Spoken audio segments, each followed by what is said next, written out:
Salut, c'est Thomas de la chaîne Passion Bois. J'espère que vous allez bien et que vous avez passé un bon week-end. Le dimanche n'est pas fini et cette semaine, je voulais qu'on discute un petit peu de la DHS 661 de chez Makita.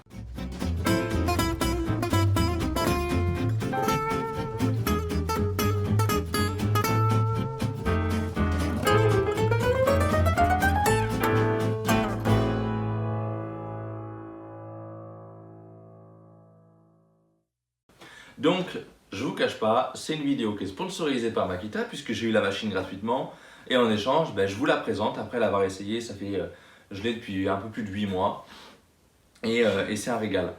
C'est un régal pourquoi? Parce qu'en fait, ils ont fait une machine qui est hyper compacte, vous voyez.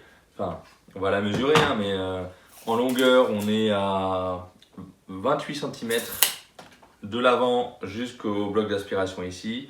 Et en largeur, on est sur... Regardez. En largeur, on est sur 19 cm. 19 par 28. C'est une machine qui est super compacte. Vous voyez, enfin, regardez la taille qu'elle fait, quoi. C'est tout petit. Alors, c'est équipé d'un système de Bluetooth, d'accord, qui permet, avec le bouton ici, si on a l'aspirateur Makita qui va avec, de déclencher l'aspiration en Bluetooth. Alors évidemment, je vous entends d'ici, ça attire pas la poussière en Bluetooth. Il faut quand même brancher le tuyau de l'aspirateur. Seulement, on n'a pas besoin d'aller à l'aspirateur pour le démarrer étant donné qu'on est sur du sans fil et que la prise commandée ne fonctionne pas.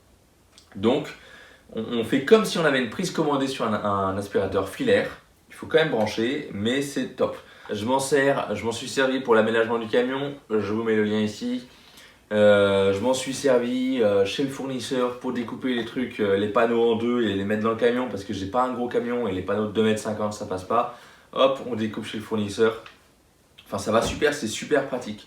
Franchement, c'est une machine, je sais pas comment vous avant. Donc voilà. Elle est équipée brushless, frein de lame. Je mets en route la lame. Dès que je relâche, la lame va s'arrêter rapidement. Voilà. La machine est silencieuse. Elle a une capacité de coupe de 55 mm. Donc c'est pas négligeable. Hein. C'est une bonne machine avec une bonne capacité de coupe. Et voilà. Sur l'arrière de la machine, on va venir retrouver une petite manette ici. Si on la relève, on peut venir du coup choisir la profondeur de coupe. Vous voyez que sur le carter de la lame, il y a les graduations. C'est là à peu près la hauteur que ça va couper. Alors c'est pas précis, vous voyez bien que c'est fait sur du plastique, voilà. Mais ça permet de choisir à peu près la hauteur qu'on a besoin de sortir de lame. Voilà. À l'arrière de la machine, on vient retrouver cette petite molette. Donc on vient la desserrer. On fait pareil à l'avant. Ce qui nous permet du coup d'incliner la lame par rapport à la semelle et de faire des coupes à 45 degrés.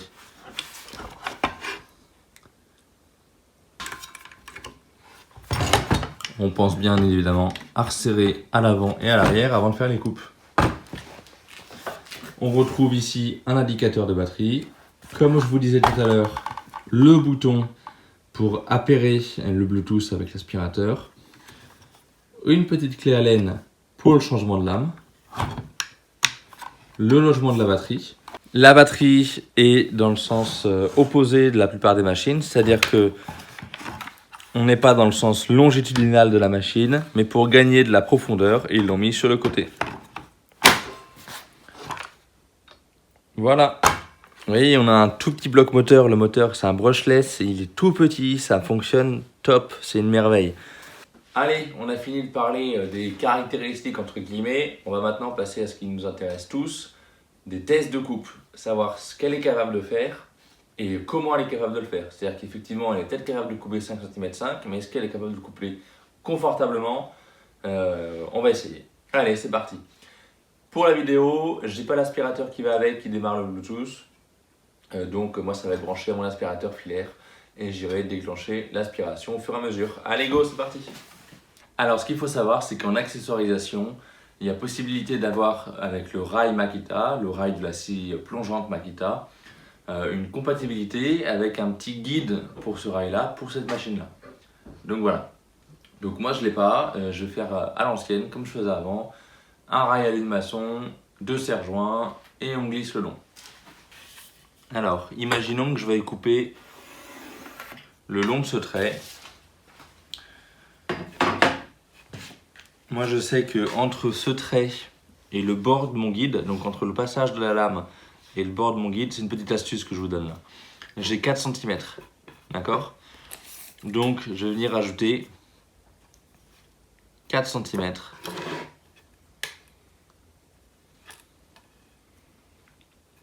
Voilà. Et du coup mon rail de guidage, qui est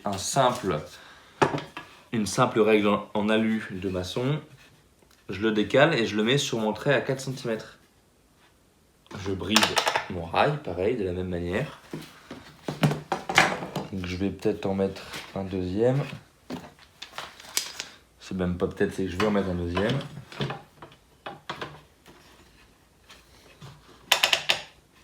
Voilà. Du coup, quand je viens placer la semelle le long de mon guide, vous voyez que je suis parfaitement sur mon trait.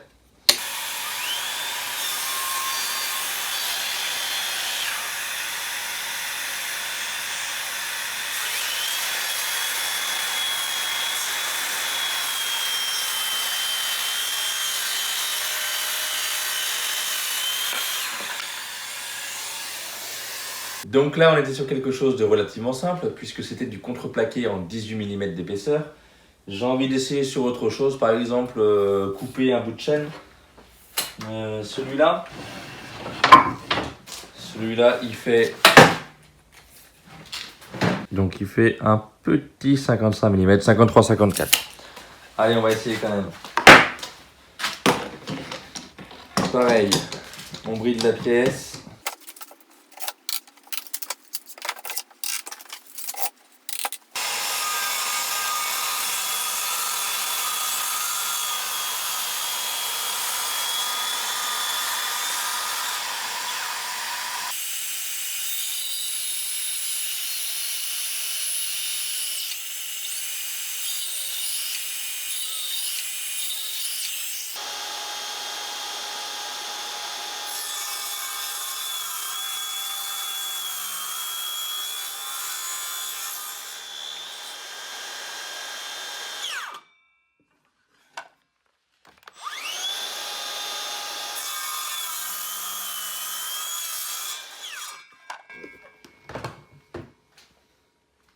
Alors je sais que vous allez me dire, on était sur du tronçonnage juste avant, c'est quelque chose qui est relativement simple, puisqu'on est dans le bon sens des fibres. On va essayer de déligner un petit bout. Alors je ne vais pas aller jusqu'au bout, mais on va déligner peut-être sur 10 cm, voir ce que ça donne, et voilà. Allez, c'est parti!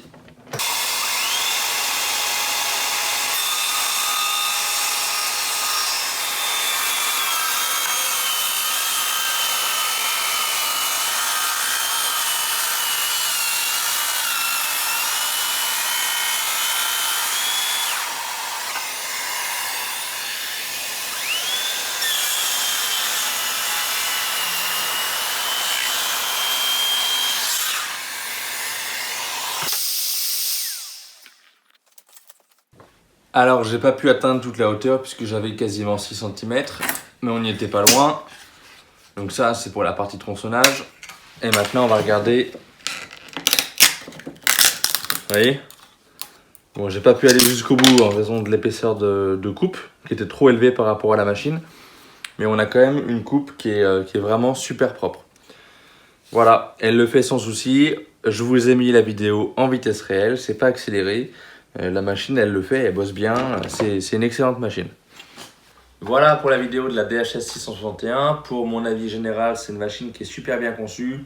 Éclairage de la zone de travail, semelle en aluminium, un témoin de batterie, un petit moteur brushless qui va bien, frein de lame 165 mm, épaisseur 1,4 mm. C'est spécifique à ces petites machines sur batterie, puisqu'en fait, alors ça s'use plus vite, mais ça demande beaucoup moins d'énergie de couper avec une lame qui fait 1,4 mm que 2,8.